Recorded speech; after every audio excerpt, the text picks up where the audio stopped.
여기 하기 전에 잠깐 수정 말씀 드릴게요. 이 교재 내용 중에 그 286페이지에 거기 이제 본편 기준이에요.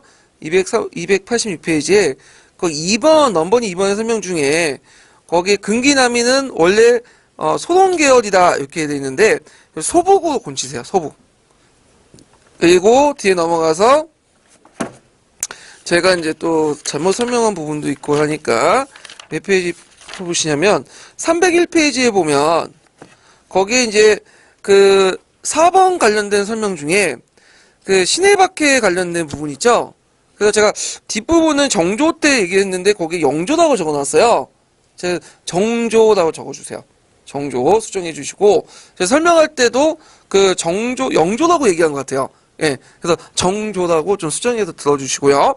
예, 그 다음에 이제 그 14번 문제를 제가 설명을 안 한 거고 그냥 넘어갈 것 같은데 그 14번 문제는 그 15번, 16번 문제가 더 연결되어 있어요.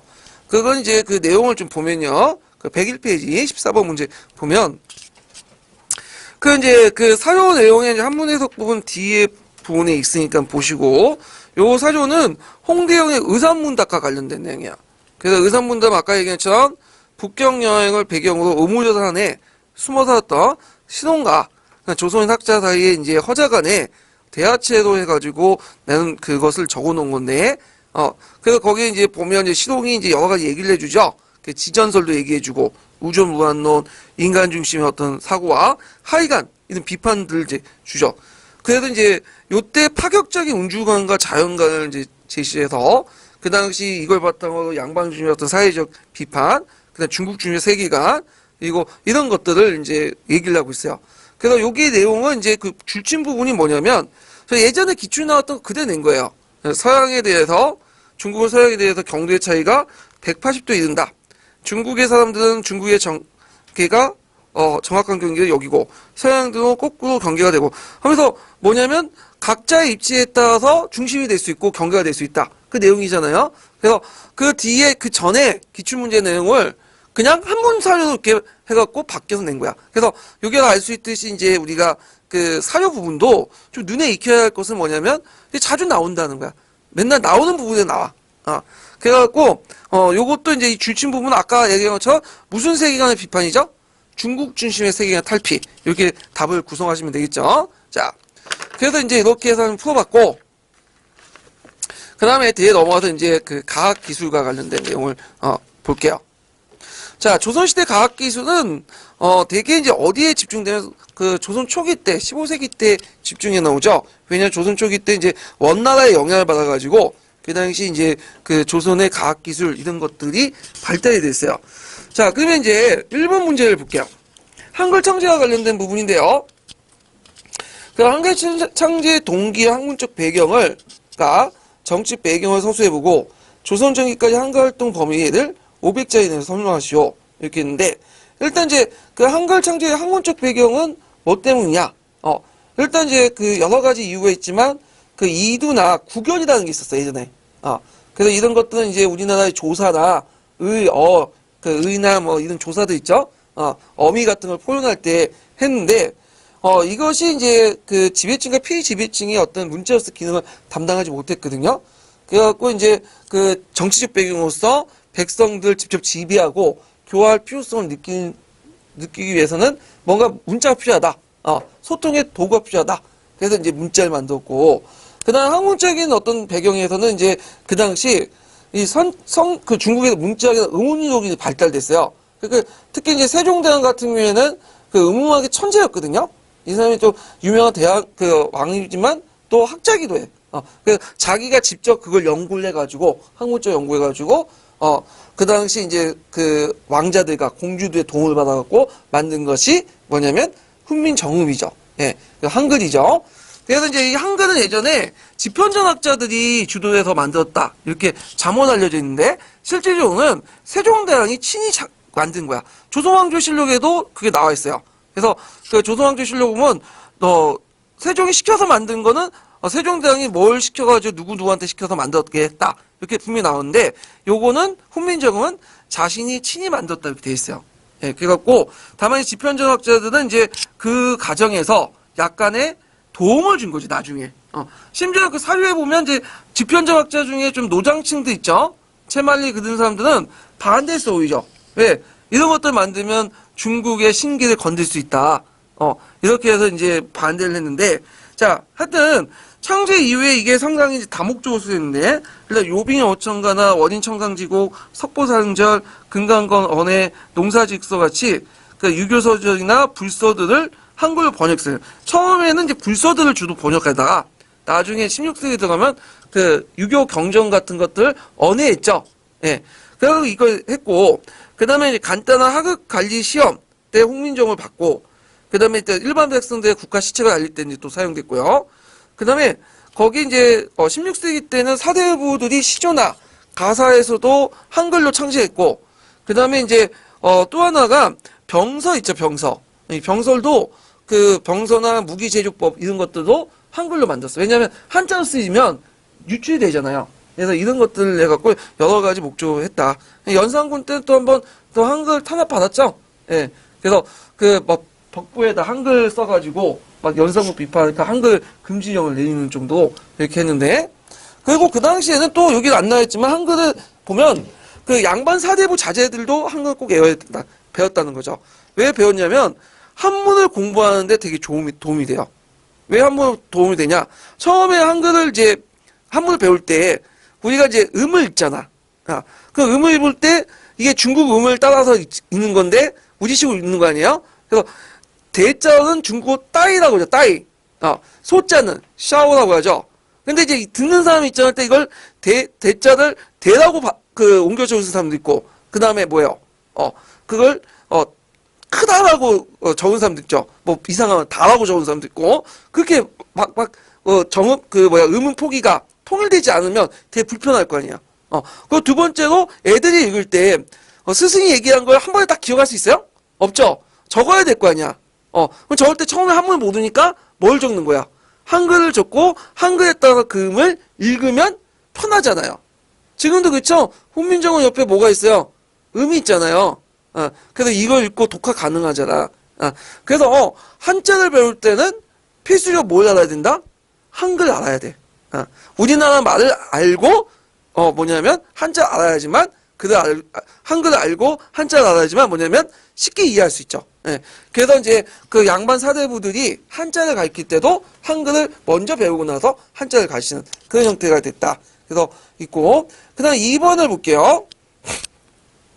2번은 가와 나에 대한 설명 옳지 않은 것은 이렇게 했는데,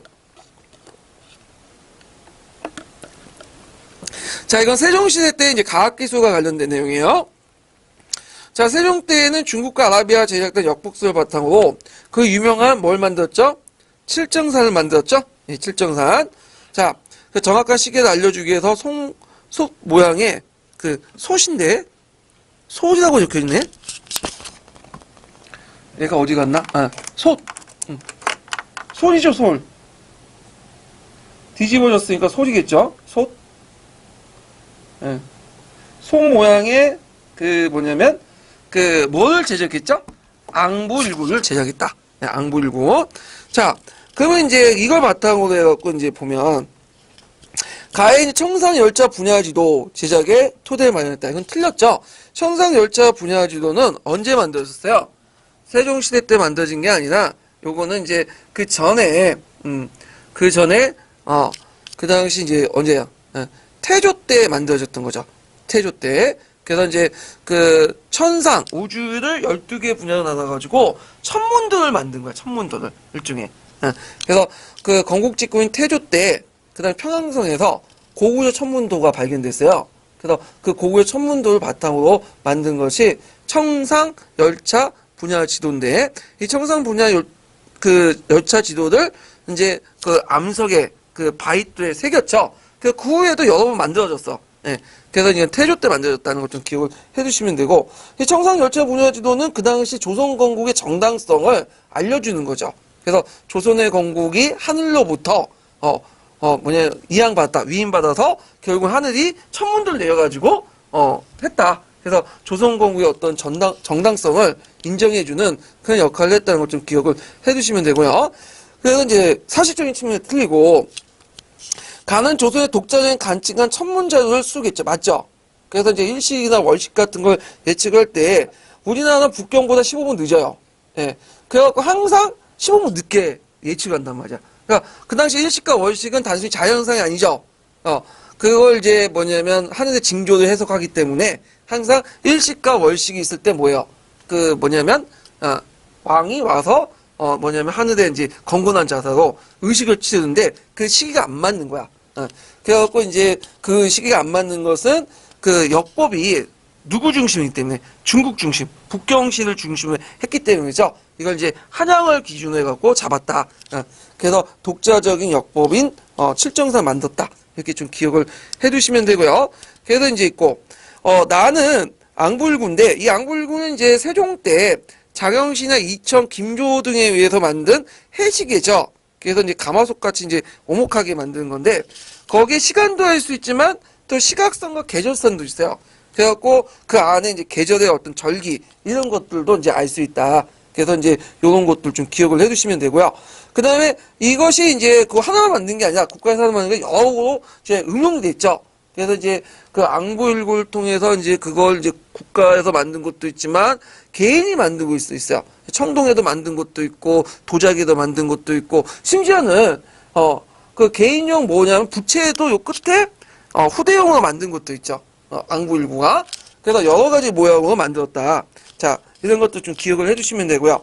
그 다음 무지한 백성들, 그러니까 글자를 모르는 무지한 백성들 위해서 동물의 형상을 새겨놨죠. 1이나 2자 이런 것도 난 놓고 기억자도 모르는 사람도 많았어요. 그 당시에. 그래서 동물의 그 형상을 해갖고 그 각각의 시각에 맞는 동물의 형상을 만들어놨다.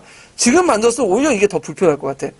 12지신 해갖고 이렇게 만든 게 누군지 잘 모르니까 지금은. 근데 그 당시 사람들은 좀 그건 많이 알았으니까 이렇게 표시를 했다. 이렇게 좀 기억을 해두시면 될 것 같아요. 그래서 답이 이제 몇 번이죠? 1번 틀린 거니까. 청상열차 분야지도는 예전에 수능에도 나왔기 때문에 시험 문제 나왔다. 그래서 이거 만든 의도가 있죠? 조선건국의 정당성을 알려주기 위해서 만든 거예요. 천문도로서 유명하죠. 그래서 이제 그 309페이지에 보면 그 조선 그 시대 때 이제 과학기술의 발달 같은 걸 좀 정리해놨어요. 세종부터 해서 세조, 그다음 천문도 이렇게 정리해놓고 역북도 있고, 그다음에 이제 그 인쇄술을 할자 있죠? 뭐 개미자, 갑인자, 이런 것들 이제 쭉 있죠. 특히 이제 그 밑에 보면 세종시대 때 갑인자에 대해서 그 뭐냐면, 교과서에 많이 나와요. 그래서 이런 것들 좀 같이 보시면 될 것 같아요. 그리고 이제 한국사 능력검증 시험에도 이런 조선시대 때 과학기술 같은 것들 좀 나오거든요. 예. 보시고요. 그 다음에 뒤에 넘어가서 3번 넘어가죠. 이제 농서인데, 농서는 이제 대개 보면 뭐가 나오냐면, 갑자기 기억이 안 난다. 농사직설. 이게 이제 주로 나오죠. 그래서 농사직설 중심으로 이제 파악을 해둘 필요가 있는데요. 자, 3번 문제 보면, 자, 보기에 문헌 중 상업적 농업을 중시한 것은 이렇게 있는데, 자, 뭐가 뭘까요? 조선 후기 때 간홍소초와 우서죠. 예. 그래서 이제 간홍소초와 우서는 조선 후기의 어떤 상품화폐 경제 발달을 바탕으로 이런 상업적 농업, 이런 것들을 중요했죠. 중시했죠. 그래서 토지 개혁보다는 상업적 농업이나 그다음 경영 기술, 혁신, 이런 것도 있고, 박지원이 쓴 간홍소초 같은 경우에는 수의조합의 설정과 토지 소유 문제 같은 것들을 언급을 했고요. 그래서 여기에서 이제 그 한전법을 이제 주장을 했고, 그다음 조선 고유의 농구가 갖는 특징들 이런 것도 같이 기술했죠. 예. 그다음에 농사직선은 관련이 없죠. 세종시대 때 만들어진 거고, 그래서 농가직선과 함께 이제 자급자족인 어떤 농업경제 형태 유지를 이제 했던 거기 때문에 상업적인 농서와 관련이 없다. 예. 그래서 이제 그 기읍과 니은의 농사직설과 농가직성은 좀 보수적인 거고요. 그 다음에 이제 간홍소초와 우서는 좀 약간 진보적인 성격을 갖고 있다. 좀 기억을 해두시면 되고요. 간홍소초와 우서는 그 중농학자들이 쓴 게 아니에요. 이 사람들은 중상학자들이 쓴 거죠. 네, 그래서 중상학자들은 농업 문제에 대해서 토지개혁보다는 상대적으로 농업기술 발달, 생산력 발달, 지주전환을 좀 인정하는 그런 선에서 이제 개혁을 하려고 했던 거죠. 그래서 답이 그 디귿가 아니라 니은과 디귿 이렇게 답이 2번이 되겠죠.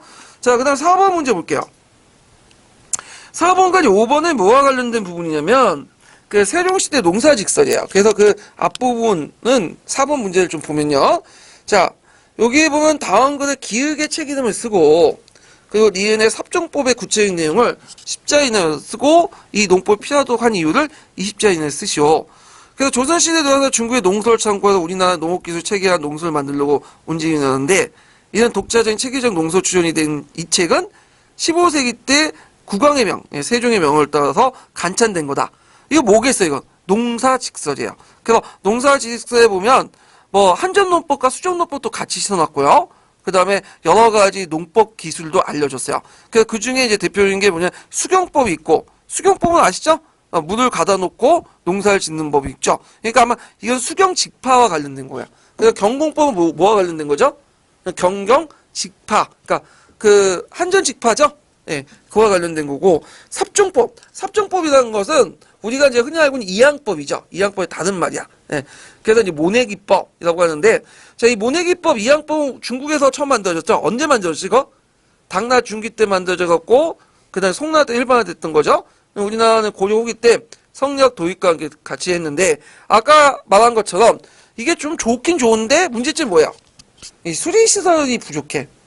그래서 16세기 때 보호가 만들어지면서, 이게 이제 널리 보급됐다. 17세기 이후로. 그래서 이제 이양법이나 같은 강낭농법이 적극적으로 보급되기 시작한 것은 뭐냐면 17세기 이후. 그 보급의 주도적인 역할을 했던 사람들은 누구냐면 사림띠라고 보시면 돼요.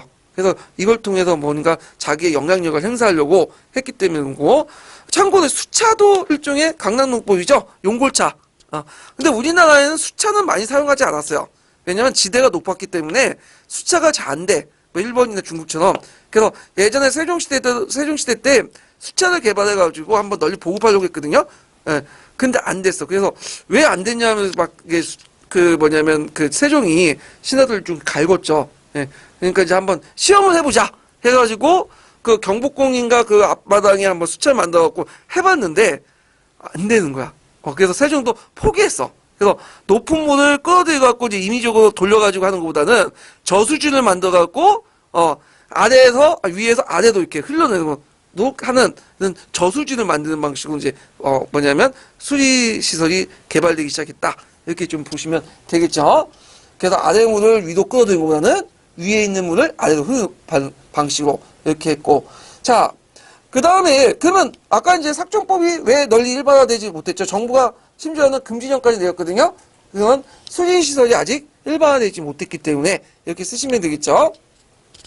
자, 5번은 이제 보면 여기 이제 그 밑줄 친 한 편의 책에 대해 설명으로 오는 것을 보기에서 고른 것은 요거는 세종시대 때 만든 농사직설의 서문 내용이에요. 예. 그래서 이제 그 내용인데, 자, 여기 보면 이제 우리의 독자적인 것을 정리했다. 맞죠? 농사직설은 의가 아까 얘기한 것처럼 우리나라 풍토와 농민의 경험을 바탕으로 편찬한 농서이기 때문에 종전의 중국 농설 소개 차원에서 끝난 게 아니라 우리의 어떤 것들 바탕으로 해서 만들었다. 그래서 있고, 그래서 주로 이제 북방 농법보다는 남방의 농사법들을 이제 주로 알려줬어요. 예. 그래서 북방은 한경도나 평양도 농법을 좀 천하다고 생각했나봐.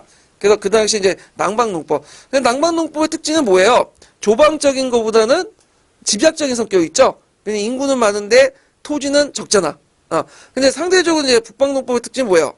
인구는 적은데 토지는 넓죠. 노동력을 덜하면서도 그냥 많은 토지 경작하는 방식이 발달된 거고, 남방은 뭐죠? 노동력을 많이 집약하면서 생산을 극대화시키는 방법, 농법이 발달된 건데, 이 차이점을 모르는 것 같아. 그래서 저도 남방 농법을 중심으로 해서 북방 농법을 좀 비판하는 그런 내용이 많은데, 그 당시에 그 농사직설이 농민들에게 도움이 됐을까요? 실제로? 도움은 안 됐어요. 왜냐면, 농민들이 이미 알고 있었던 거거든. 그러니까 알고 있는 걸 정리해 준 거야. 지금처럼 새로운 농법을 만들거나 작물을 개발했던 건 아니라, 보급했던 건 아니라, 그래서 그 당시에는, 취지는 좋은데, 실질적으로는, 큰 도움은 안 됐다. 누가 누굴 가르쳐? 농민들이 더 많이 하는데, 그래서 이거는, 그 당시에는 도움은 안 됐지만 지금은 도움이 되죠. 왜? 조선전기 때의 농업이나 농업 경작 방식을 알 수 있는 중요한 사료가 된 거죠. 예. 자, 하여튼 이런 게 있고, 그 다음에 이제, 니은은 농업이나 잉업, 축산과 양작 같은 것들을 냈다. 이거는 이제 주로 상품화폐 경제와 관련된 벼농사 외에도 밭농사, 이제 상품화폐 경제와 관련된, 그러니까 조선 후기 때 농소예요. 대표적인 것이 이제 정확한 것은 모르겠지만, 제가 이제 찾아본 결과, 뭐냐면,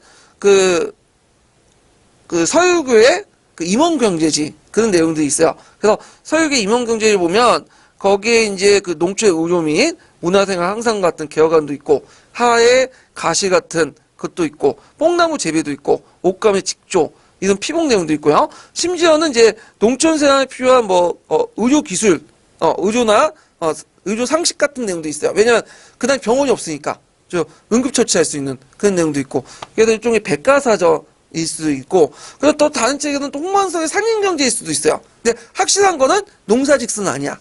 왜냐면 조선전기는 무슨 농사만 강조됐죠? 벼농사, 밭농사. 그 외에는 강조되지 않았어. 자급자족의 어떤 성태만 강조했기 때문에 어떤 상품작물 재배 이런 것들은 별로 신경 쓰지 않았죠. 자, 그 다음에 디귿인데, 이게 디귿이 좀 약간 문제가 있었어요. 재민유술도 참조해 편찬했다. 근데 이게 책마다 다르거든요. 어떤 책은 재민유술 별개로 독자적인 내용이 있다. 근데 칠차지도에서는 재민유술 바탕으로 했다. 근데 둘 다 맞아요. 내용은 독자적인데 항목이나 형식은 재민유술 한 거야. 그래서 재민유술은 중국 책이죠. 그래서 이제 중국 위의 책을 바탕으로 해가지고 그러니까 목록 같은 거 프레임을 바탕으로 해서 내용은 독자적인 내용이 채워져 있다. 이렇게 좀 기억을 해주시면 돼요. 참고로 그 전에 농사직서든 이제 농사지표나 재민요술을 참고했는데 그 형식은 그 책들은 주로 중국의 무슨 농법을 바탕으로 한 거죠? 하북 지역의 그 한전농법을 바탕으로 해서 작성된 거죠. 이런 것도 좀 기억을 해두시면 될 것 같아요. 자, 그 다음에 니에를 보면 중국의 강남 지역을 발전한 쌀농사 중심의 농법을 소개했다. 요것도 틀린 거죠. 한 면은 맞고 한 면은 틀려. 강남 농법 외에도 강국 농법도 같이 했어. 수전법과 한전법도 같이 했고. 그래서 답이 기읍과 디귿이죠. 그래서 이제 있고, 그 다음 쌀농사 중심법의 농법도 틀리죠. 이것도 왜 틀려요? 밭농사도 같이 했어요. 그래서 쌀농사, 밭농사도 같이 설명했다. 이거 좀 기억을 해두시면 돼요. 그래서 밭농사 이제 경작법 근경이니 간종이니 뭐 이런 것도 있죠. 근경 같은 경우에는 좀 윤작병이고, 간종 같은 경우에는 이제 고랑과 이랑의 동시에 농사 짓는 방법이고, 근종은 이제 아까 얘기한 것처럼 뿌리 근자죠. 뿌리에 농사 짓는 방법이야. 뭐 이런 것들을 같이 소개를 했다. 이런 것들을 좀 기억을 해주시면 되고, 간종은 고랑과 이랑을 동시에 그러니까 우리가 알고 있는 건종법하고 견종법하고 농종법인가? 그것을 동시에 했던 것들인데, 이거는 간종은 좀 문제가 있어. 왜 문제가 있을까요? 이랑과 고랑이 하면 같이 수확량의 2배 만들 수 있잖아. 이거 뭐냐면 지적고간이 너무 많아. 그렇기 때문에 좀 비효율적이야. 그래갖고 이제 이런 것도 있다라는 걸 좀 기억을 해두시면 돼요. 그러니까 우리가 알기로는 밭농사 방법으로서는 견종법만 생각하는데, 그게 아니라 이런 근종법도 있었어요. 여러 가지 방법도 있었다는 거 좀 기억을 해두시면 되고.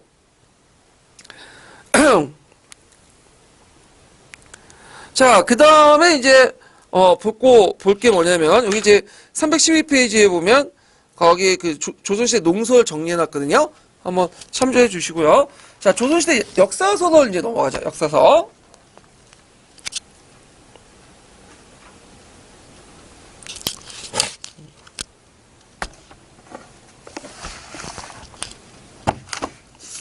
자, 조선시대 역사서도 시험 문제 자주 나오죠? 특히 조선 후기 때 역사서 부분이 시험 문제 많이 나오는데, 그걸 이제 좀 보실 필요가 있어요. 자, 그럼 조선 1번 보죠. 1번은 그 내용을 보면 이제 한자 몰라도 대충 알죠. 부여씨가 망하고 고씨가 망한 다음에 김씨가 남방을 차지하고 대씨가 했다. 북방을 차지하고 발해했다. 이걸 남북국이라 한다. 자, 이거는 조선 후기 때 누가 쓴 거예요? 유독공의 발해고가 유독공이 쓴 발해고죠. 그래서 1784년에 지은 한국 최초의 발해사야. 그래서 예전에는 주로 여러 나라 역사서를 쓸 때만 좀 몇 개 들어가 있는데, 단독 전문 발해사가 나왔다. 그래서 이제 있는데, 이 발해사는 이제 기전체 형식으로 들어있어요. 그래서 이제 기전체어지만 실제 고라고 갖다 붙였죠. 예. 기전체어 대놓고 하진 않고, 궁고, 뭐, 신고, 지리고, 직강고, 의장고, 그래서 이제 구고로 해갖고 구성이 됐고요. 그래서 이제 정사인 세가 전 지 형식이 따왔기 때문에 거의 기전체 양식으로 이제 만들어졌고, 그럼 이 발해고의 의의는 뭐라고 써야 되겠어요? 교과서에 있는 것처럼 한반도 중심의 협선상을 극복했다. 만주까지 확대됐다는 거죠. 왜냐면 발해가 어디 있어요? 만주에 있었잖아. 그래서 답이 3번 이렇게 쓰시면 되고, 그래서 한반도 중심의 협선상을 극복했다는 것이 발해고의 의의예요. 만약에 발해고의 역사적 의의 쓰라고 하면 이거 쓰시는 게 나아요. 통론이나 교과서에 있는 내용 그것들 애워갖고 쓰시면 되고요. 자, 그 다음에 이제 2번을 볼게요. 2번. 다음에는 보기에는 조선 후기 때 역사서에 나타난 한국사 인식책의 특징을 모두 보는 것은, 자, 요거 잠깐 보기 전에 뒤에 뒷장 넘어가면 314페이지 잠깐 펴보세요. 제가 이제 그 한국사 길라잡이를 기준으로 해서 그 18세기와 19세기의 그는 역사의 특징들을 이제 좀 정리해놨거든요. 그래서 18세기 때는 독자의 인식이 형성됐는데 아직까지는 유교적 정통론에 크게 벗어나지 못했어요. 사만 정통론이죠. 근데 19세기는 상대적으로 이런 정통론에 벗어나서 개별적인 어떤 특징들을 얘기하고 하행하던 안전히 탈피했죠. 영구방법론에서는 이제 18세기 때는 그 영역적인 방법이죠. 사만 정통을 깔고 그와 관련된 것들 문헌고조학적으로 도입을 했는데, 그 19세기 때는 사만 정통론이 완전히 없어지진 않지만 상대적으로 뭘 강조해요? 개별적인 사실 하나만, 눈에 직접 보이는 사실들만 강조해. 그래서 이제 문헌공조학을 본격적으로 도입했고, 자, 북방의 영토의식 측면에서도 18세기 때는 북벌론, 그 다음에 19세기 때는 고토회복이시죠. 우리가 빼앗긴 땅을 다시 찾자. 이런 의미에서 이제 북방 영토를 인식했다. 이런 것들을 좀 기억을 해 두시면 돼요. 그래서 여기에서 이제 물어보는 거는 조선후기니까 18, 19세기 거 다 보는데, 그래서 일단 문헌고중학적 연구, 있고, 한국사의 자주적인 연구, 이런 것들 이제 보시면 되고, 여기에서 이제 도통동전이라는 거 보면, 그 사만정통론처럼, 조선중화주의처럼, 도가 이제 중국에서 어디로 건너갔다는 거야? 예? 우리나라로 왔다는 거야. 그래갖고, 이제, 새로운 정통론이 대두했는데, 사만정통론이죠? 이거 몇 세기 때요? 18세기 때죠. 그 다음 고대사 강요에 대한 활발한 역사지 연구. 왜냐하면 이제 고대사를 연구하면, 그, 고대사에서 지금 쓰이고 있는 지명과, 지금 쓰고 있는 지명이 다를 경우가 있어. 지금 예를 들어 고대사 평양이라는 말 있죠? 그 말과, 지금 평양은 위치가 다르죠? 예. 그래서, 요런 것들을 구별하기 위해서는 역사지리학적인 어떤 인식이, 연구가 필요하다는 거죠. 그래서 답은 뭐예요? 모두 답이에요. 그래서 기흥, 니은, 디귿, 니은. 답이 4번이다. 자, 그 다음에 이제 2번, 3번을 볼게요, 3번. 자, 이거는 조선시대 때 이제 그 편찬한 사세 특징들을 물어보고 있는데요.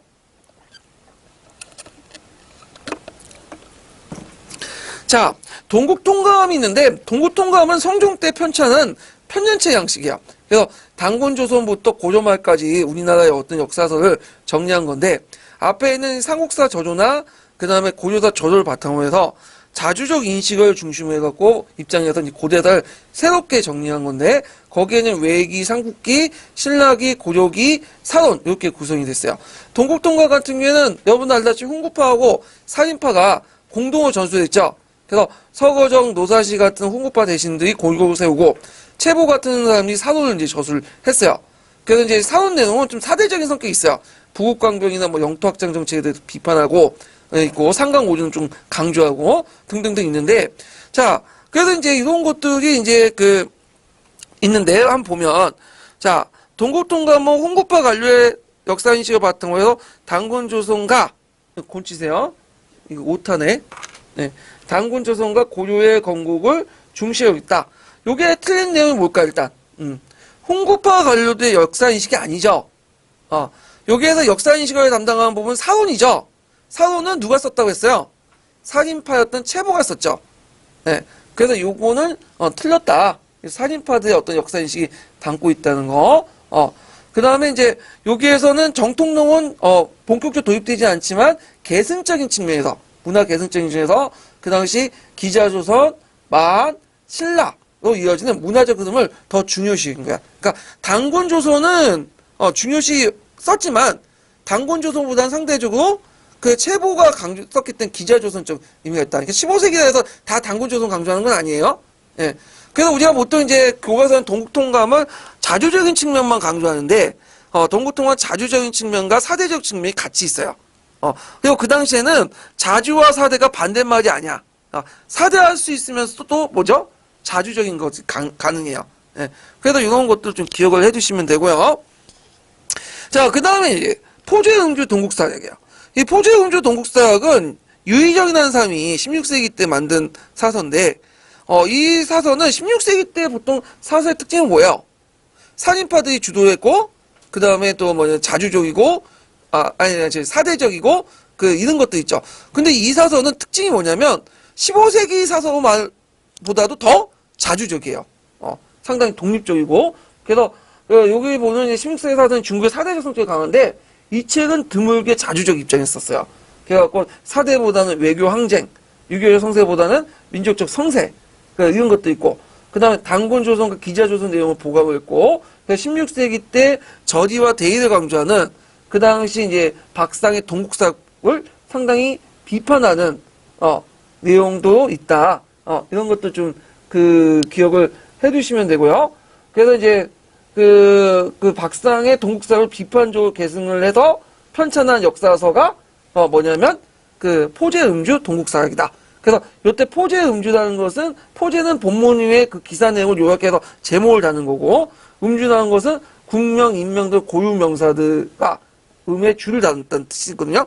그래서 보시거든 포죄는 우리가 보통 이제 헤드라인이라고 보시면 돼요. 그 다음에 음주는 그 당시 이제 중국어로 이렇게 중국식 발음으로 적혀 있는 거를 우리 고유의 방식에 음을 단 거야. 그래서 상당히 자주적인 특징을 갖고 있다. 그래서 보통 제가 16세기 하면 무조건 사대적이다 이렇게 생각하시면 안 돼요. 전반적인 특징이지 개별적인 사실과는 또 틀릴 수가 있어. 그래서 어떤 분은 역사를 과학이라고 이렇게 주장을 하신 분인데 수학이고 역사는 과학 수학이 아니에요. 그래서 이건 좀 잘못된 생각인데 이걸 대표적으로 볼 수 있는 게 이거예요. 포죄음주 동국사학. 그 다음에 이제 3번을 보면 틀렸죠. 이거는 동사강복. 동사강복 이번에 시험 문제 나왔죠. 동의문화적인 어떤 개성을 지닌 소중화 의식을 강조했고 소중화 의식이 조선중화주의와 이제 연결되는데 사만정통론. 근데 뭐가 틀렸어요? 신라와 바레를 남북공으로 인식했다. 이건 유독공의 바레고죠. 오히려 동사강목의 문제점은 뭐냐면 바레에 사는 서술돼 있지만 이걸 뭘로 처리했죠? 외기로 처리했어. 그러니까 바레는 우리 민족이 아니라는 거야. 그래서 그 당시 이제 누가 세웠기 때문에 여진족들, 말갈족들이 세웠기 때문에 다만 우리 영토와 관련돼 있기 때문에 기수한 거예요. 그래서 요게 좀 한계점인데 자 그래서 이제 요건 틀렸고요. 그 다음 4번의 해동역사. 해동역사는 19세기 때 쓰여진 사서죠. 누가 썼죠? 한치윤이 썼죠. 그래서 이제 이 한치윤 해동역사는 540여 중에 중국과 일본 문헌을 바탕으로 객관적 기준을 정하고 쓴 건데 그래서 국사의 인식포를 상당히 확대시켰다는데 의미가 있다. 그래서 한치윤 해동역사도 기전체 준하는 양식이야. 세기, 지, 고 이렇게 있고 그 다음에 이제 요게 특징은 뭐냐면 기자조선의 이동서를 제기했어요. 그래서 기자조선과 많은 예전 연결했거든요. 사만정통론에는. 그래서 기자의 마지막 후손이었던 준왕이 어디로 내려왔다 했어요? 사만원 내려와서 마한과 성 연결되는 거는데 이 사람은 이런 것들을 부정을 했다는 게 특징이에요. 그래서 이 사람들은 이제 기자조선하고 단군조선을 따로 봤어. 그러니까 단군 기자로 연결되는 게 아니라 기자조선이 따로 있고 단군조선이 따로 있는 거야. 단군이 따로 있고 기자는 나중에 들어온 다른 지역에 조선을 세웠다. 뭐 이런 식의 논리를 폈다. 근데 이 사람의 책은 문제점이 뭐냐면 일본 측 사설을 너무 강조했어. 그러니까 왜곡이 좀 많아. 일본 서기 같은 거 있죠? 그래서 이런 것들이 좀 있다는 거. 자, 그래서 이제 해동 역사는 19세기 때 이제 사서로서 이제 문헌 고중학적 입장에서 삼원정통론을 떨쳐낸 것을 바탕으로 썼던 거다. 그래서 19세기 사서는 세 개만 외워주시면 되죠. 한치의 해동 역사. 그 다음에 누구죠? 유독공의 발고. 그 다음에 이제 우리가 알고 있는 야사, 재밌는 야사들 어디에 많이 나왔죠? 이긍익의 연려시 기술. 그래서 우리가 보통 이제 사극이나 재밌는 얘기는 다 연려시 기술이 거의 출처예요. 자, 뭐 이런 것들 좀 같이 기억을 해주시면 돼요. 자, 그 다음에 뒤에 넘어가서 4번을 보죠. 4번.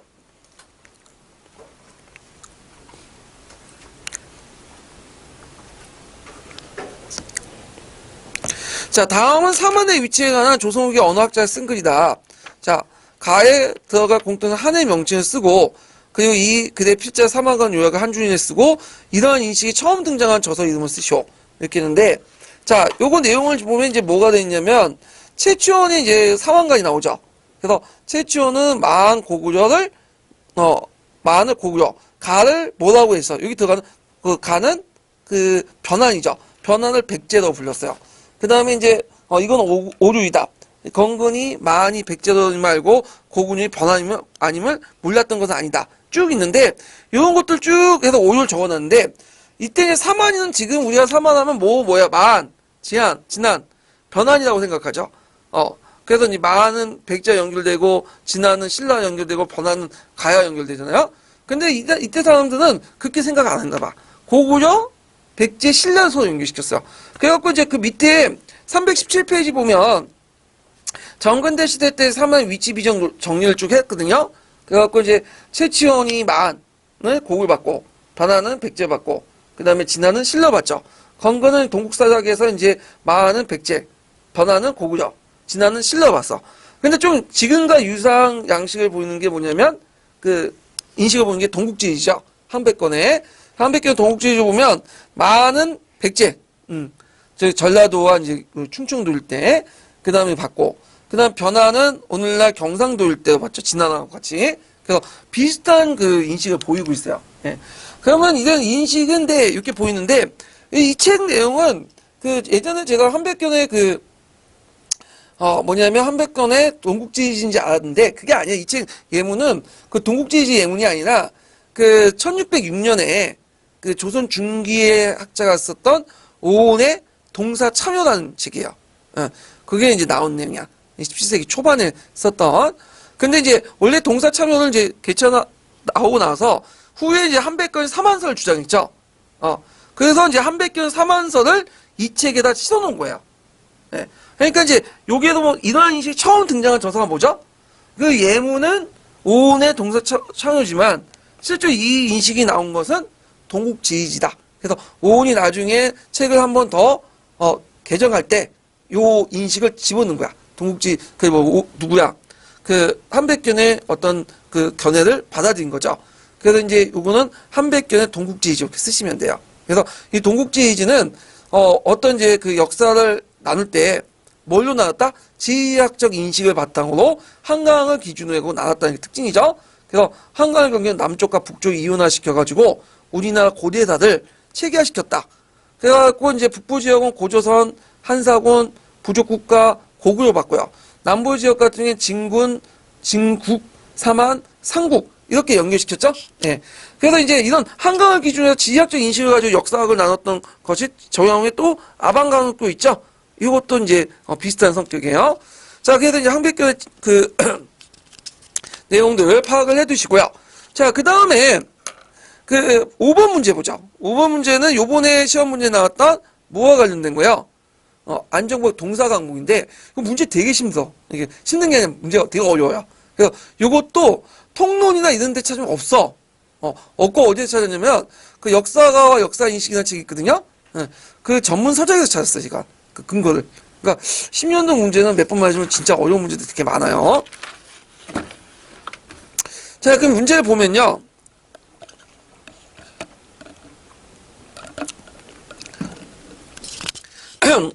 요거는 조선후기 때 이제 그 동사 강목을 소개한 목차 부분이에요.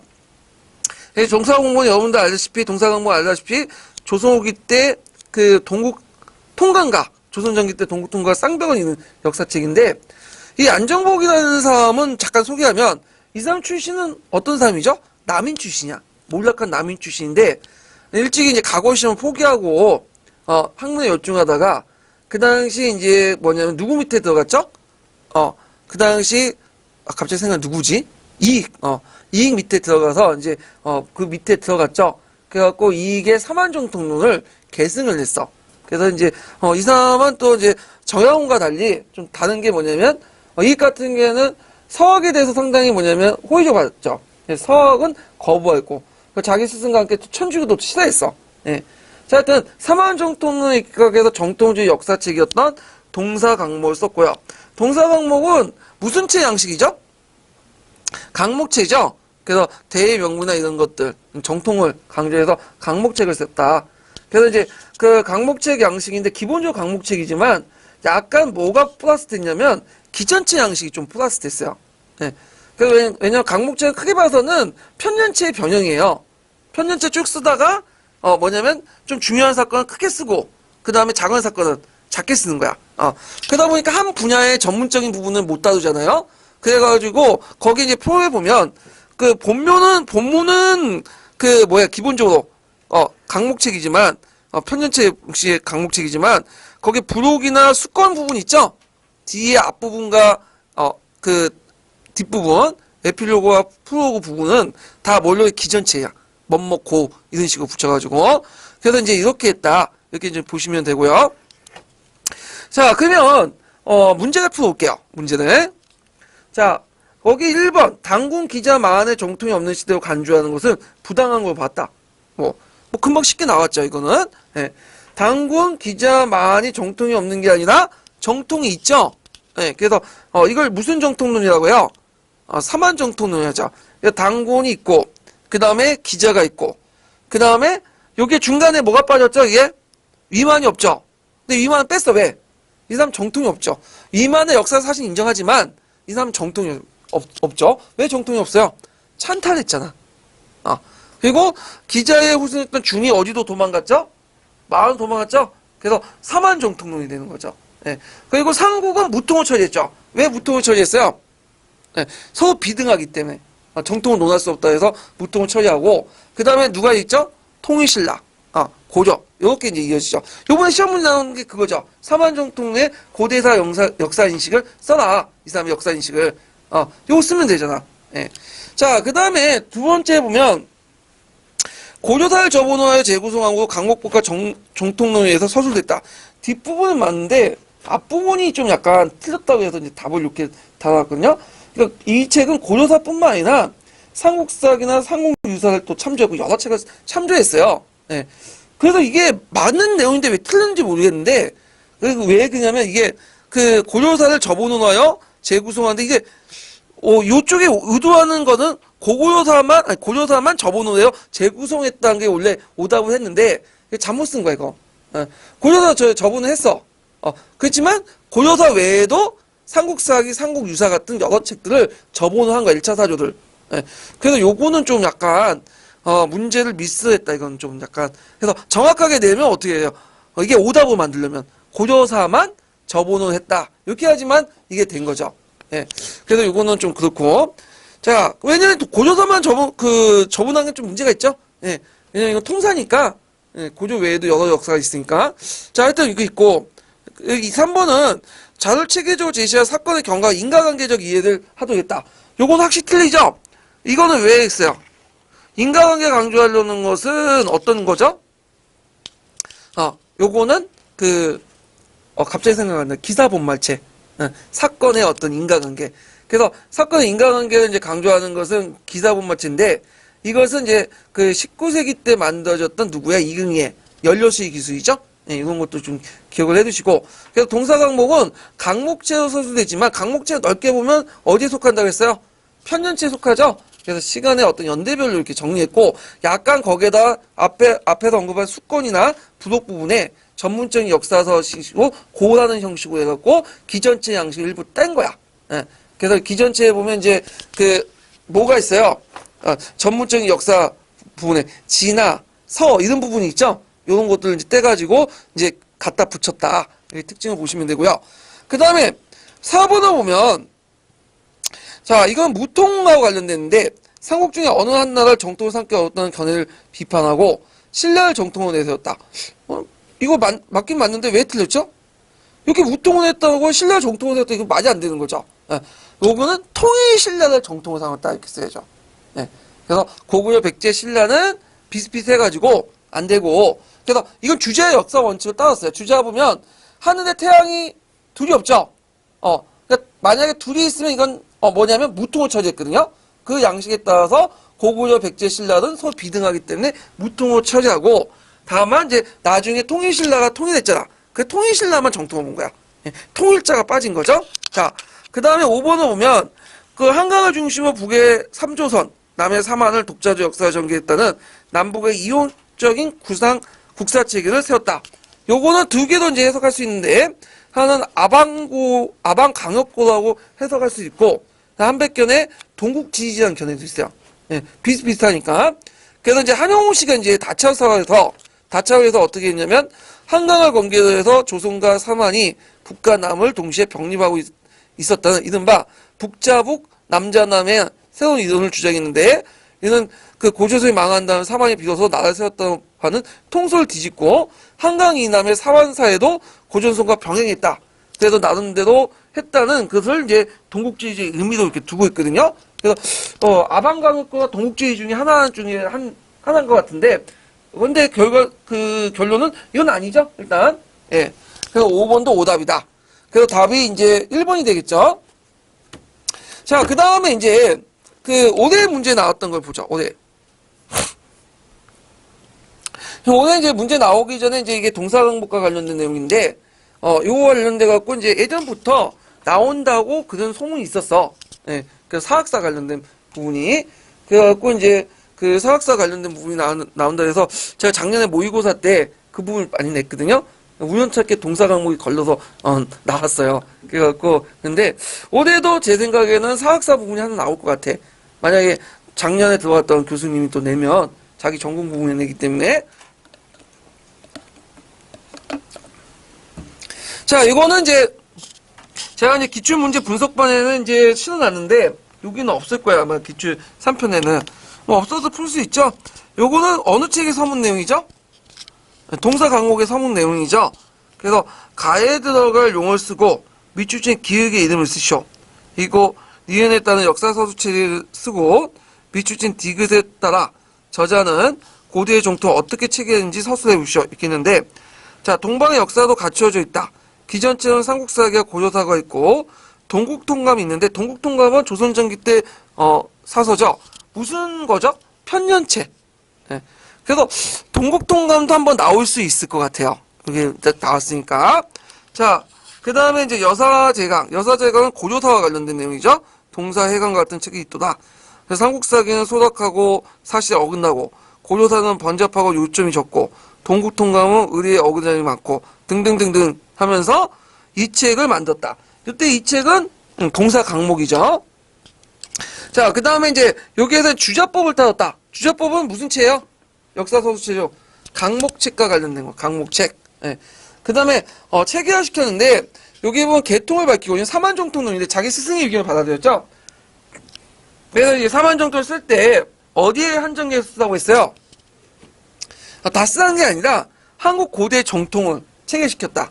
그러면 어떻게 써요? 단권, 기자, 만, 그 다음에 통일신라 이렇게 쓰면 되겠죠. 그 어떤 분은 거기다 고조까지 친절하게 쓰신 분도 있더라고요. 고조는 좀 빼야죠. 네, 고조는 어디에 이제 중세 넘어가잖아. 네, 그래서 이제 이렇게 했는데 이게 뭐 그렇게 어려운 문제는 아니에요. 네, 이거는 그래서 제가 문제는 냈지만 그 기출 문제만 10년도만 제대로 분석해도 다 맞출 수 있는 거야 이거는. 네, 문제가 그렇게 어려운 난이도 있는 문제가 아니고, 이거 틀렸으면 완전 날라간 거죠. 시험 이제 합격권에서 벗어난 거죠. 자, 그래서 이렇게 해서 한번 지금까지 나왔던 이제 조선시대 사학사 관련된 부분을 한번 공부를 했어요. 자, 그러면 관련된 이제 청구평가 문제를 좀 풀어볼게요. 아이고. 한 3-4문제 풀어볼게요. 어차피 좀 지금 빠듯하게 나가야 되기 때문에. 105페이지 펴보세요. 아이고, 복잡하네. 네.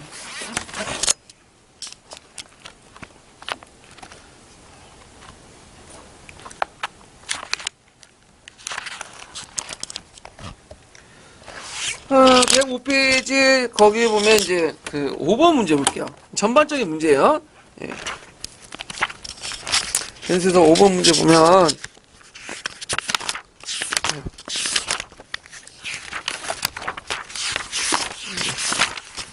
아이고 넘어가네.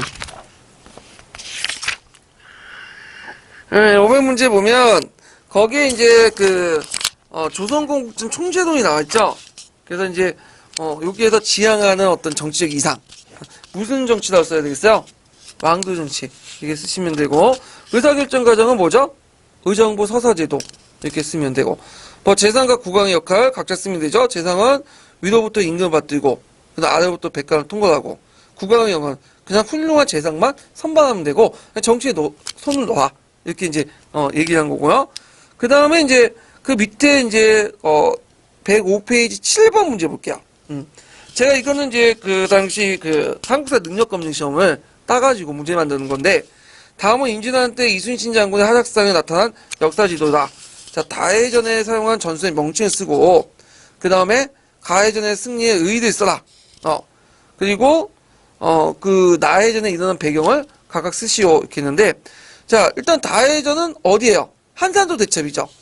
한산도 대첩하면 뭐가 유명하죠? 하기진. 하악이 날개를 펴는 것처럼 공격하는 형태가 하기진이죠. 그 다음에 이제 간은 명랑대첩이죠. 그 예전에 영화로 나왔던. 그래갖고 그 당시 칠천량해전에서 원균이 빼앗긴 해상권을 다시 찾아왔고, 왜군이 서울로 올라온 것을 차단했죠. 예, 그래서 의미가 있다. 그 다음에 나해전에 일어난 배경을 써. 그 당시 이게 노랑해전인데, 이건 왜 일어났어요? 그 당시 그 이제 도요토미 히데요시가 죽었다고 하니까 철수하려고 했죠. 그래서 이제 철수한 왜군을 그냥 놔둬서는 안 된다 해가지고 한 명이라도 더 죽이자 해갖고 한 것이 노랑해전이죠. 노랑해전 이제 뭐냐면 이순신 죽잖아요. 예.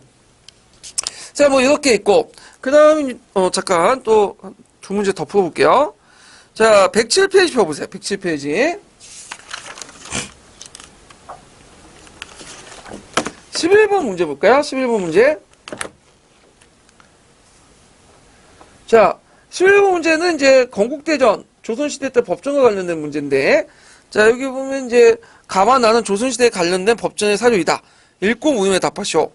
자, 여기 보면 이제 가가 있고, 나가 있고 있는데, 가는 이제 그 뭐와 관련된 건 조선 건국전과 관련된 내용이야. 예. 그 다음 나는 이제 조선 건국의 어떤 그 뭐냐면, 그 조선 법정의 어떤 원칙들, 이런 것들과 얘기하는 건데, 자, 가법정 후대 법정에 영향을 미친 것을 가 내용을 첨부해서 한 줄 이내로 서술해 보시오. 자, 조선 건국전은 사찬이지만 건국대전이나 경제육전에 영향을 미쳤다고 했죠? 무슨 체제 때문에 그래요? 주대에 입각한 육전체제죠? 그래서 육전체제에 입각해갖고 법전이 정리가 됐잖아요? 예. 자, 그 다음에 여기 원, 그 다음에 속, 증, 이런 것들은 이제 뭐면, 원은 어디를 뜻해요? 건국대전. 속은 속대전. 증은 대전통보. 이렇게 쓰시면 되죠. 예. 자, 그 다음에 니은의 원칙은 뭐냐? 그래갖고 이제 그 추가된 사실들만 하나하나 다는 거. 이걸 조전 선왕 준수 원칙이죠. 예전에 선조들이 만든 법을 없애지 않고 거기에다가 증인이 본이 이런 식으로 갖다 붙여가지고 추가로 줄을 다는 방식. 자, 그래서 이유는 그 당시 중국법의 급작스러운 무제한 침투를 막기 위해서 이렇게 쓰시면 돼요. 예. 그래서 이렇게 해서 이제 풀어봤고, 자, 그 다음에 115페이지 잠깐 펴보세요.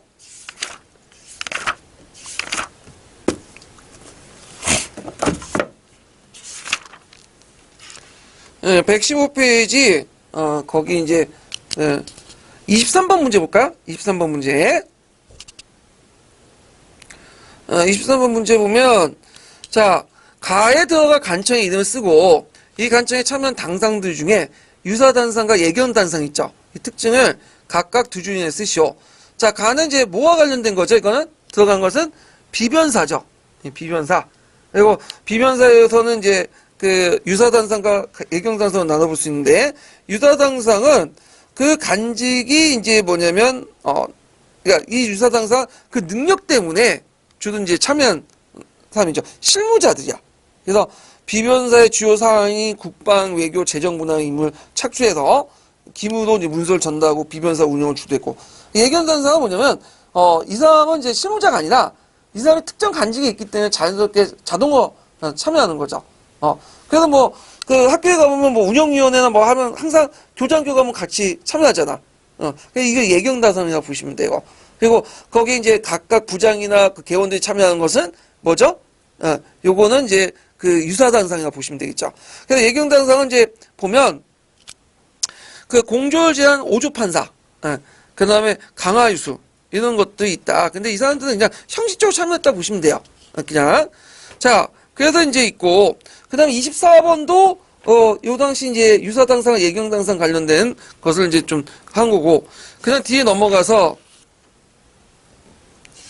몇 페이지를 보시냐면요, 26번 문제 보세요. 26번. 자, 여기에서 이제 그 예전에 그 기출을 응용했던 문제인데요.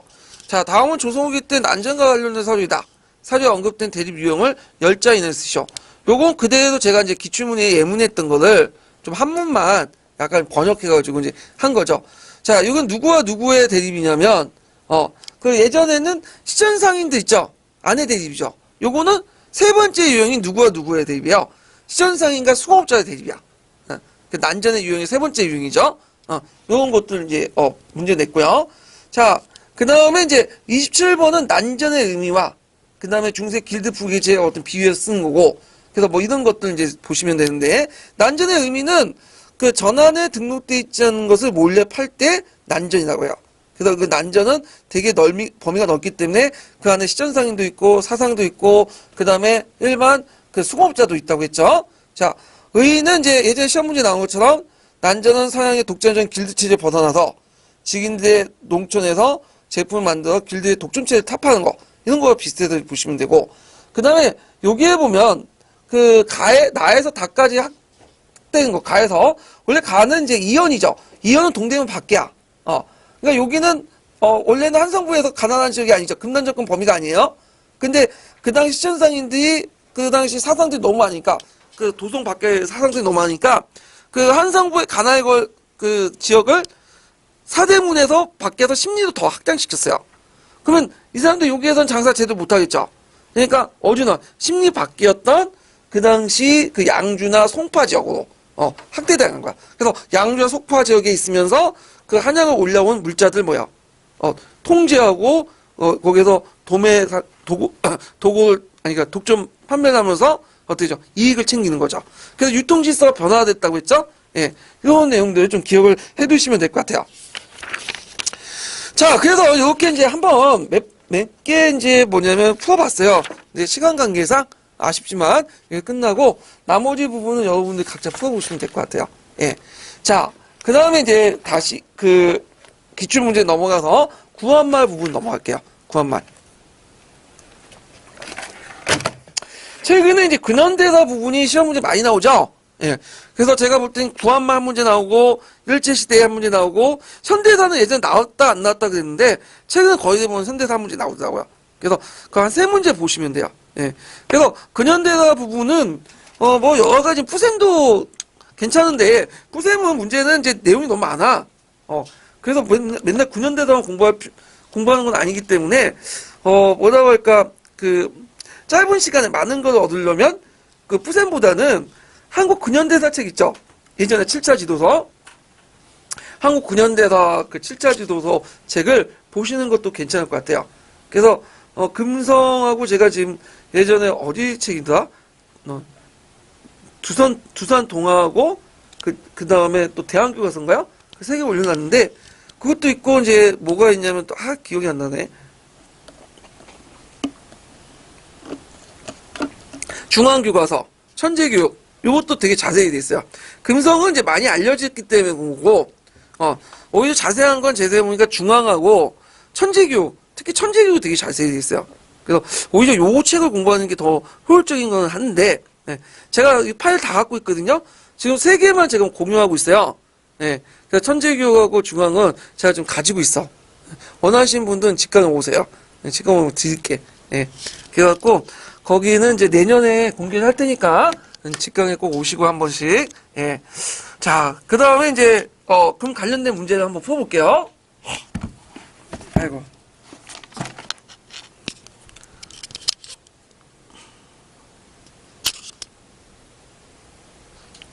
자, 구한말 부분은 이제 보면요.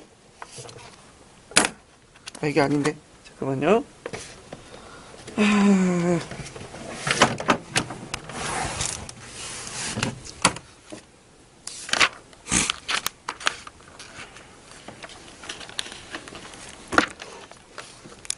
자, 1번 문제 보면, 보기의 사료가 당시에 정부에 끼친 영향을 옳은 것은 자, 이거는 이제 그 굳이 뭐 한문사를 몰라도 아시겠죠? 그래서 이제 뭘 알면 돼요? 예, 그 당시 러시아를 막기 위해서 그 당시 중국과 친하고 그 밑에만 있죠. 친중국, 결일본, 연미국 요것만 알면 되죠. 그러면 요거는 항조시에 쓴 조선책략이죠. 그래서 조선책략은 김홍지 제2차 수신사로 갈 때 그 청국공사관 그 참사관이었던 항주시인하고 나눈 회담 내용을 항주시인이 친절하게도 뭐예요? 책으로 만들어줬어. 그래서 그걸 가지고 와서 고종에 바쳤는데 이것이 유포되면서 이제 문제가 생긴 거죠. 그래서 이 책이 유포되면서 이제 크게 세 가지 어떤 결과를 낳게 되는데 첫 번째로는 그 개화 정책이 가속화됐고, 그 두 번째로는 미국과 수교를 했고, 그 세 번째는 뭐죠? 위전척사 운동이 격화됐죠. 그래서 이때 이제 위전척사 운동 상기죠. 개화 반대 운동이죠. 그래서 이 개화 반대 운동은 앞에 있는 위전척사 운동 노론 측이 이제 주도를 했는데, 노론. 그 요쪽은 영남 남인 측이 주도했어. 그래서 경상도 지역 있죠? 상소 운동을 통해서 했다. 그래서 그때 이제 알려진 인물이 이제 여러분도 알다시피 이만손이 있고, 그 다음에 홍지학 같은 사람 있죠? 예. 그래서 이제 이런 내용도 있는데, 그러면 답은 어디라고 쓰였어요? 1번, 척사운동의 학대. 이렇게, 쓰시면 되겠죠? 그래서 위전척사 운동, 그러니까 그, 항주시의 조선책략 영향, 세 가지 꼭 외워두세요. 예, 나올 수 있으니까. 자, 2번도 이제 그 관련된 부분인데, 자, 보기와 관련된 인물 및 내용에 대한 설명을 받은 것은, 자, 친중국, 결일본, 연미국은 김홍직이, 항주시의 조선책략 내용이니까, 김홍지의 친러파 형상은 관련이 없죠. 그 다음에, 그, 니은은 뭐와 관련된 거예요? 양이친범, 비전직하, 주화매국. 이거는 흥성대원군의 척합이죠. 그래서, 대원군이 했는데, 여기까지 맞았는데, 중국의 간섭 배제가 아니라 서양을 배척하는 그 내용이죠. 자, 그 다음에 3번은, 요거는, 천자는 무리 속에서 추대하고 있는, 그래서 이건 뭐냐면 정약용의 탕론이야. 그래서 저건데, 정약용의 전전제가 아니죠. 천자 추대설이니까, 아니고. 그 다음에, 그, 니은은 뭐와 관련된 거예요? 아까쯤에 살펴봤던 유독공의 발해고죠. 예. 그래서 유독공의 발해고, 한반도 중심의 협소한 상황을 극복했다. 2번 나왔잖아. 나올 가능성이 있죠. 꼭 외워두시고요. 자, 3번 문제 볼게요. 자, 거기에서 1870년대 초기 개화사상 형성에 영향을 준 사상을 골라 묶을 것은 이렇게 있는데, 자, 일단 북학사상이 있고, 그 다음에, 문명개화론 있죠? 급진개화파에 영향을 줬던. 그 다음 중체소형, 있고. 근데, 이거는 이제 온건개화파 연결돼 있죠. 강화파는 맞을까 틀릴까요? 아니죠. 왜냐, 1870년대잖아. 그래서 강화파는 이제 그 정제도인데, 이건 아니다. 그래서 근대, 조선후기 때 어떤 근대 사상의 태동 정도만 해석할 수 있지만, 개화 사상 형성은 연결되지 않아요. 네, 이런 것들. 그래서 이런 것도 기억을 해 두시고요. 자, 그 다음에 뒤에 넘어가서 이제 4번을 볼게요.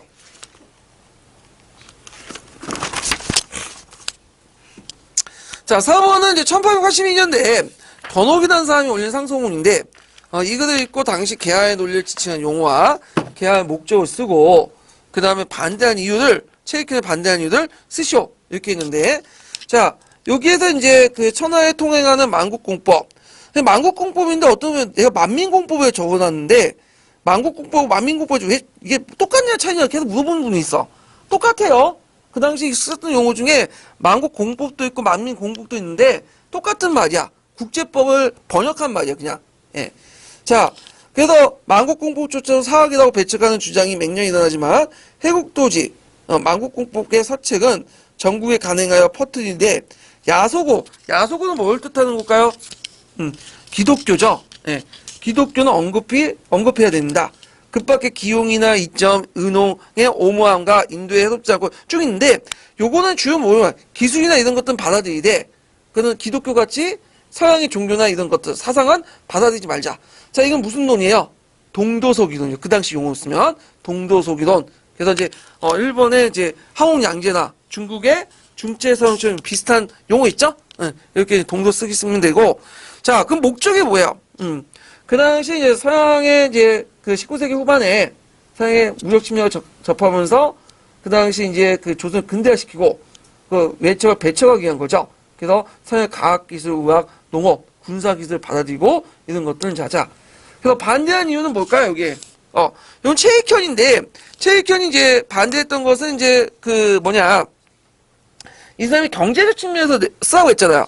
오 불가소론 중에 경제적 측면이 뭐냐면, 자, 이 사람은 이제 경제적 손으로 만든 공산품과, 그 다음에, 땅에서 파는 농산물이 교환할 경우에는 문제가 있다는 거야. 공산품은 무한한데, 농산물 유한하죠. 이제 서로 교환할 경우는 부등가 교환이 되고, 결국엔 누가 손해본다는 거야? 조선이 손해본다. 그 다음에 또 이 사람이 외항이체론 주장했죠? 그래서 고종이 이제 우리가 통상하려는 나라는 서양이 아니라 일본이다. 예전에 우리가 이제 외하고 이제 통상한 것처럼, 수교한 것처럼 똑같은 거다.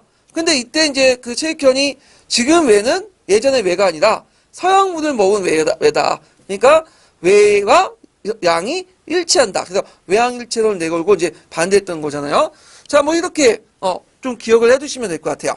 그래서 이제 요거는 이제 그 당시 개화파하고 그 다음에 이제 위전 척사 운동을 같이 연결시켜서 문제 낸 거예요. 자, 그 다음 5번을 볼게요. 5번. 참고로 이제 옆에 322페이지에 온건개화파, 급진개화파 비교표가 있어요. 보이시죠? 이것도 이제 참조를 해주시고요. 그냥 뒤에 넘어가서 5번 문제 볼게요. 자, 위전척사론자와 그 주장이 바르게 연결된 것은 이렇게 했는데, 자, 이항로는 이제 외항일체론에서 일본의 수교를 반대했다. 이거는 이항로가 주장한 게 아니라 최익현이 주장한 거죠? 네, 이항로는 이제 1870년대 개항 반대운자로서 이제 활동을 했던 사람이고, 요거는 최익현과 관련된 거죠. 예, 최익현. 자, 그 다음에 2번은 조선책략을 비판하고 영남 만이소를 주도한 사람은 최익현이 아니라 누구예요? 예, 이것은 이만손이죠. 이만손. 그래서 이제 영남 만이소 같은 경우에는 꼭 사료 찾아서 보세요. 꼭. 그것도 그 자체가 나올 수가 있어. 수능하고 한국사 능력에는 자주 언급되어 있거든요. 예. 그래서 만이소 같은 거 여러분들 알다시피 뭐예요, 이건? 10,000명이 서명했다 해서 만이소가죠. 조선시대 때 계속 있었던 거예요. 그래서 조선왕조실록에는 안 나와있지만 비변사 등록에는 10,000명 다 기록했어. 그걸 10,000명을 다 기록했으면 끔찍하죠. 지금 인고생들 역사과만 해도 3,500명이거든요. 사회과 다 합쳐도 10,000명이 안 돼. 10,000명 되나요? 10,000명 안 될 거야 아마. 그 10,000명을 다 기록한다는 거는 지금 인고생들 사회과 치는 인고생들 다 기록한다는 거. 그 사관 대단하죠. 예. 자, 그런 시 있었고. 자, 그 다음에 홍제학이라는 사람인데 홍제학은 그 당시에 이제 위전척사 운동에서 뭘 주장했냐면 상소 올리면서 그때는 주로 상소 올렸으니까 그 당시 고종이 만든 통리기문 아문을 확파하고 오의제를 부활을 주장했죠. 엄밀히 이게 오의제가 아니라 오군영인데 하여튼 뭐 이렇게 오의제 같은 오군영 같은 그런 체제를 이제 했다. 근데 답이 이제 3번일 수밖에 없어요. 왜 남은 다 틀리니까. 예. 근데 이 홍제왕은 그냥 비판만 하면 되는데 고종을 그냥 욕을 했어, 그냥. 지금도 있잖아. 자기가 비판하는 거는 비판하는 것도 열받는데, 거기다 쌍욕까지 해버리면 어떻게, 열받죠. 제가 운영하면서 이제 저한테 건의한다 치고 올려놓고 당신하면서 운운하거나 욕을 하면 강퇴시켜요. 예. 그 내용이 어떤 거 좋고 나쁜 거 떠나서 일단 기본이 안 돼 있어요, 그건. 지가 뭔데 왜 나한테 욕을 해. 그렇잖아요. 예. 근데 이 사람도 너무 이제 고종을 욕을 하니까 고종도 강퇴시킨 거죠. 어떻게? 보통 상소 올리면 안 죽이거든. 근데 강퇴시킨 그 당시 강퇴는 목을 베는 거야. 그래서 부관참시 아니라 그걸 뭐라고 하죠? 사지를 찔러 죽인 게 뭐라고 하죠? 갑자기 생각하는데? 능지처참. 거열형을 처해버린 거지. 화끈하죠, 그냥. 예. 그래서 이 당시 강퇴는 지금 무서웠어요. 지금도 그렇게 욕하면 이제, 그렇다고 지금은 그렇게 욕해도 솔직히 거열 당했어. 나도 저 예전에 박근혜 욕했는데 벌써 그러면 수백 번이나 거열을 당했죠. 저도. 예. 자, 근데 그 당시에는 그게 불가능했던 내용이고. 자, 그 다음에 이제 병행양육 때 이 대가인데 때려도 되는데 곤치시고 양화 약물 배척 운동을 펼쳤던 사람은 누구냐면 이항로 기정지예요. 이항로 기정지. 예. 그러니까 최익현의 논리 있죠. 그 최익현 논리가 뭐라고 했어요? 공산품하고 농산물이 교환할 때 나가 파탄된다. 그 내용이 최익현이 처음 주장한 게 아니라 이항로 기정지가 주장했던 내용이에요. 그 사도에 있어요. 그 내용이. 그걸 이제 최익현이 다시 이제 언급했던 거죠. 예. 그래서 이제 1기하고 2기 이정책상 운동은 누가 주도했다 그랬죠? 노동 측에서 주도했고, 3기는 남인 측에서 주도한 거야. 예. 영남 남인 측에서. 이렇게 이제 좀 보시면 돼요. 자, 그 다음에 뒤로 넘어가서, 그 구한말 정치와 외대 침략대응 했는데, 여기에서 구한말의 이제 여러 사건들을 이제 정리를 이제 관련된 문제들, 편집을 해놨어요. 그래서 구한말 이제 공부하실 때 주제별로 공부하셔야 되겠죠? 네, 그래가지고 이제 뭐, 그, 이모군란, 그 다음에 갑신전변, 갑오개혁, 그 다음에 이제 그 동학농민운동, 이렇게 주제별로 공부를 해주시고, 구한말부터 이제 이렇게 근현대사 부분은 그 정확한 연도도 외워두셔야 돼. 연도도. 심지어는 이제 문제 풀다 보시면 아시겠지만, 0까지 뿐만 아니라 뭐냐면, 월까지 물어보는 것도 있어. 차이까지. 1까지 틀리는 게, 월뿐만 1도, 며칠, 그 안에 며칠 있죠? 그 사이에서 물어보는 것도 있고, 근데 정근대사가 그렇게 외울 필요 없죠? 그냥 중요한 것만 연도 내우고, 되게 17세기 초, 중, 후, 요 정도? 100년 단위로 이렇게 기억을 해 두시면 되겠죠? 자, 그러면 이제 이모군란을 이제 보는데, 이모군란은 이제, 90군데가 이제 주도도 해갖고 도시 빈민들이 가세한 반외세적인 어떤 성격을 갖고 있는데, 자, 그때 이제 그 내용을 보면요. 자, 이모군란은 90군인들이 정부의 부당한 처사에 항의한 사건으로서 그 규모나 영향, 의미 모을 때 우리 근현대에 큰 영향을 줬다. 예전의 문제는 이렇게 좀 친절한 것 같아. 다 설명해줘. 근데 지금은 이렇게 설명 안 해줘요. 예. 자, 이모군란을 계기로 여기에 하나 빠진 게 뭐냐면 대내적인 거야. 이게 아마 있나? 제가 수정을 했나? 예전 책을 펴두고 공부해서. 예. 있네요. 이 변화. 대내적인 변화나, 이난이 우리나라 근대사에 갖는 의의를 쓰죠. 그러니까, 후에 이제 이모군란을 가지고 있는 영향, 그 다음에 이런 것들을 물어보고, 이렇게 보는데, 일단, 민씨가 피난했고, 대원군이 일시로 집권했고, 다시 납치됐죠. 그래서 이런 것들 쓰시면 되고, 그래서 있고, 그 다음에 개화정책이 가속화됐어요. 네, 개화정책. 그래서 여기는 안 나왔지만, 뭐가 철회됐죠? 그 아버지가 만드는 그 척합을 다 뽑았죠? 그래서 개화정책을 이제 확고했죠? 예, 이런 것들 같이 적어주시면 돼요. 예, 이모군란 이후에. 자, 그래서 이제 있고, 그래서 그때 이제 그 아버지가 완전히 벌어진 것 같아. 고종하고 대원군이. 그래서 나중에 이제 그 아버지가 죽으니까 고종이 장례식도 안 갔다고 그러잖아. 예. 아무리 사이가 나빠서 그렇지. 그렇지. 아버지가 죽었는데 그 아들이 조선시대 때, 성략을 강조하는 그 사회에서 장례식을 안 갔어. 예. 그거는 그만큼 사이가 안 좋다는 걸 알 수 있는데 그 계기가 됐던 게 아마 이모군란인 것 같아. 제 생각에는. 예. 자, 그 다음에 대외적 변화 같은 경우에는 청군이 주도했고, 또 일본군도 주도했고, 청의 경제가 침투가 이제 본격화됐다. 이모군란 이후에 상민 수령 무역장정이 맺어졌죠? 그래서 이제 내지 통사권인데, 아마 대외적 변화 같은 경우에는 이제 주로 국제적 변화보다는 외세와 관련된 내용들 쓰시면 될 것 같아요. 예. 자, 그 다음에 의의는, 제가 의의 찾았는데, 찾기가 좀 힘들어가지고, 제가 이제 예전에 그 뒤에 누구죠? 황금박쥐분. 그 부분에 이제 내용을 이제 그대로 적었어요. 그냥 황금박쥐분이 그 당시 최천 근거표를 가지고 있었거든요. 뒤에 잠깐 보세요. 326페이지. 이분이 이제 예전에 기출분석을 했어요. 기출분석 내용은 내가 딱 객관적으로 볼 때 나보다 못했어. 간단했는데, 결정적으로 이분이 이제 좋은 게 뭐냐면 채점 기준이 있어. 예. 근데 이 채점 기준이 그냥 채점 기준이 아니에요. 정보를 바탕으로 한 거거든요. 그래서 요게 거의 맞을 거예요. 이 사람이 이제 그 아는 분을 통해서 실전 기준을 이렇게 제시를 했어요. 그 당시에. 그래서 의의는 이거 외워두시는 게 좋을 것 같아요. 예. 그래서 국내 정책 개혁의 필요성, 외사의 투자의 필요성, 그 다음에 새로운 격변 시대의 여는 발화점, 이게 의의예요. 이해되시겠죠? 예. 그래서 요것도 이거 실전 기준, 이거 객관적인 정보를 바탕으로 이제 만들었고, 이분이 이제 그 기출 분석을 02년까지 했어요. 02년. 그리고 03년부터는 제가 했어요. 바톤을 이어받아서. 이분이 운영하는 사이트가 있었거든요. 황금박쥐 사이트. 지금 없지만, 안타깝게도 이제 없어졌어. 참, 이게 공개적으로 얘기하기는 좀 그런데, 나중에 술자리에서 이제 할 때 물어보시면 답변해 드릴게요. 예. 왜 없어졌는지. 자, 그래서 이제 있고, 자, 그래도 이제 요런 그 이모군란 부분도 좀 공부를 해주시는 것도 좋을 것 같고요. 자, 2번을 볼게요. 2번.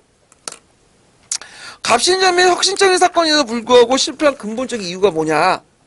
자, 일단 이거 갑신전변에 뭘 물어보고 있죠? 갑신전변의 한계를 물어보고 있는 거야. 갑신전변 한계 보면 일단은 민중들의 지지를 못 받았죠. 예. 왜? 민중들이 요구하는 어떤 이제 그 근본적인 개혁안, 그러니까 지주제라든지 이런 것들은 뭐냐면 없지. 이 지주제나 이런 것들 근본적인 개혁을 제시하지 못하고 뭐만 제시했어요? 부세제도 이런 것들 지조법만 제시했죠. 그냥 두 번째로는 일본처럼 끌어들였어. 이게 진짜 요거도 먹듯이. 예. 물론 그 당시에 이제 일본이 우리를 먹을 거라고는 생각하지 못했지만 그래서 이제 이거 끊었다는 게 있고, 그래서 일본은 외부에 원조가 없었다는 건 틀렸고, 지도체 개혁 의지가 너무 강했죠. 강해서 문제인 거지. 그 다음에 서울열과 간섭시행, 이거는 뭐 관련이 없고, 그래서 답이 뭐예요? 민중들 세력에 지지받지 못했기 때문에. 그래서 이거 갑신전변 한계에 대해서 이제 물어보고 있고, 만약 갑신전변 한계 쓰라고 하면 일단 한 두세 가지 쓰시면 되겠죠. 지주제를 부정하지 못했다는 점. 그래갖고 농민들이 원했던 그런 여러 개혁 사상들, 토지 개혁 같은 것들 제시하지 못했고, 부세 제도에 한정돼서만 제시했고, 그 마지막으로 이제 보면 누굴 끌어들였다? 친일 그 일본 세력들을 끌어들여서 그 당시 이제 그 일반 관료나 국민들부터 급진개합하는 꼭 뭐라고 지켰어요? 매국노를 지킨 거죠. 예. 그래서 이제 그 사람들의 목소리가 정당성을 잃었다. 뭐 이런 것들 쓰시면 될 것 같아요. 예. 자, 그 다음에 이제 뒤에 넘어가서 3번 문제 볼까요?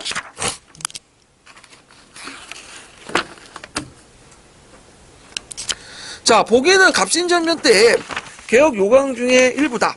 각 요강이 내포하고 있는 개혁의 의도를 잘못 말한 것은, 자, 요거는 이제 그 갑신전변 때 내었던 14개 개혁 정강 내용이거든요. 문벌 폐지하고 인민평등의 권리를 세우고, 그 다음에 지조법 개혁하고, 해상공고 확보하고, 대신과 천천 매일 학문에서 의정부를 정령을 의견 반포한다. 그런 내용들이 있어요. 자, 그래서 이제 그 내용들을 좀 보면요. 일단 첫 번째 나오는 것은 어떤 의미가 있어요, 이거는? 능력 있다 인재 선발해라. 그래서 보통 이제 갑신전변, 갑오개혁, 동학농민운동에 공통적으로 들어가는 게 이거야. 능력 있다 인재 선발. 이건 상당히 참신한 게 뭐냐면, 이 갑신전변을 일으켰던 젊은이들이 되게 어떤 사람들이냐면, 그 당시 소외계층이 아니에요.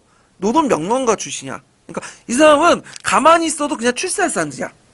기득권을 가지고 있는 사람인데, 그럼에도 불구하고 자신의 어떤 개인적 안위보다는 국가를 위해서 이게 정변을 일으킨 거죠. 그리고 심지어는 자기의 어떤 계급 이해와 반하는 그런 주장을 한 거야. 그래서 상당히 의미가 있다. 그다음 지조법이라는 것은 이제 여러분 알다시피 일본 메이지 유신의 그 개혁 당시의 조세제도죠. 그래서 그 일본 정부가 토지의 지가의 3%를 부과했잖아요. 지조법. 그래서 있고. 그래서 이런 측면에 올 때는 이제 뭐냐면 일본이 영향을 받았다는 볼 수가 있어요. 다만 이제 그 농민들이 원했던 어떤 토지제도 이런 부분은 건드리지 않았죠. 왜? 그들 자신이 무슨 자식이기 때문에? 지주의 자식이기 때문에. 네. 자, 그 다음에 해상공고 확보한다. 해상공국이라는 거는 그때 이제 1883년에 보부상의 특권을 보장하기 위해서 정부가 만든 그 특수 상해사야. 네. 그래서 이제 그 당시 조선시대 때 이제 그 정부는 그 보부상들에게 어떤 특권을 주고 대신 보부상 정치를 동원했는데, 그 당시 개화파들의 생각은 극진개화파는 이건 별로 안 좋은 거야. 얘네들은 뭐냐면 자유주의자야. 그래서 모든 걸 다 어디에 맡기는 거죠? 시장에 맡겨라. 네. 그런 사고방식을 갖고 있기 때문에 그 사람들 때문에 별로 안 좋고 폐지시키자 이렇게 주장을 했던 거고, 그 다음에 니은을 보면, 자, 대신과 천자는 매일 학문 내 의정부에 모여서 정령을 의견을 반포한다. 자, 그 내용 있죠?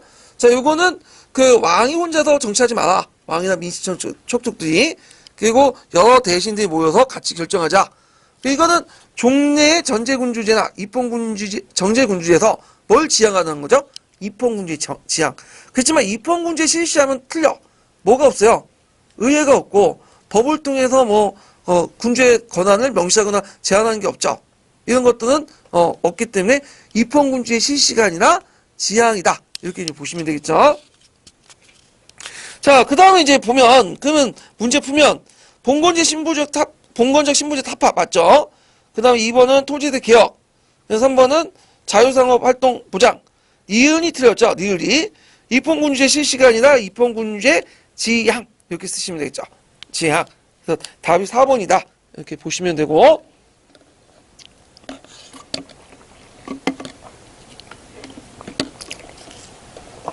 자, 4번은 그 뭐와 관련된 부분이냐면 갑신전변하고 동학농민운동은 이제 복합적으로 문제 낸 거거든요. 그래서 이제 갑신전변의 의의를 물어보고 있어요. 그래서 교과서 쪽인 내용을 쓰시면 돼요. 예. 그래서 외교적인 측면에서는 청해대한 4대 외교 폐지. 그 다음에 정치적으로는 전제군주제에서 무슨 군주제? 입헌군주제 바꾸는 시도를 했다. 지향을 했다. 이렇게 쓰시면 되고. 그 다음 사회적으로는 문벌 폐지하고 인민평등을 확립하는 봉건적 신분제도를 타파하려고 했다. 이렇게 이제 쓰시면 되고요. 그 다음에 동학농민 운동은 이제 반봉건 반침략적이 있는데 동학농민 운동 요구 중에 반봉건적 개혁 중에 경제적 측면에서 요거는 이제 그 동학농민 운동이 폐강 개혁안 14개조를 올렸죠. 그 내용 중에 뭐와 관련된 것들, 경제와 관련된 것들을 쓰시면 돼요. 그래서 토지를 평균 분작하고 뭐 이걸 평균 분작을 경영권이라고 볼 수 있고 경작권이나 소유권 두 가지 해석할 수 있는데 공사체를 무효하고 그 다음에 법률 외에 그냥 임의들 걷는 지방 작세 있죠. 무명의 잡세를 폐지하는 그런 내용을 쓰시면 돼요. 근데 이 부분은 이제 뭐냐면 그 동학사에 나와 있는 거죠. 동학사 오지영에 그 때문에 이 그 폐정시 그 내용이 개혁안 내용이 과연 실제 그 당시에 주장했던 내용인가 그 의문이 많아. 예. 그래서 최근에 이거 많은 비판을 받고 있기 때문에 그거에 대해서 이제 교과서에는 아예 씻어놓지 않는 것도 있어요. 폐정개혁 내용을. 그래서 주로 이제 동학농민운동 할 때 뭐와 관련된 내용이시면 그 상대측 기사지 1번이나 아니면 의병을 일으켰던 의병은 좀 많이 웃기지만 그 당시 양반 토호들 그 다음에 정부 측 기록을 그대로 이렇게 실어서 하는 게 있는데 요거는 좀 약간 지금 최근에 사료 자체가 좀 약간 문제가 있다 해서 비판을 많이 받고 있다. 그래서 그 뒤에 나온 11년 문제인가 12년 문제인가는 13년 문제인가? 하여튼 그때는 여기 보면 폐정개혁은 내용이 없죠. 14개조 내용이 관련된 내용 없이 그냥 정부 측의 기록을 가지고 양반 측의 기록을 가지고 문제 낸 거예요. 자, 그래서 이제 있고 그 다음에 이제 5번 문제인데 5번 문제는 좀 쉬웠다 할까요? 예.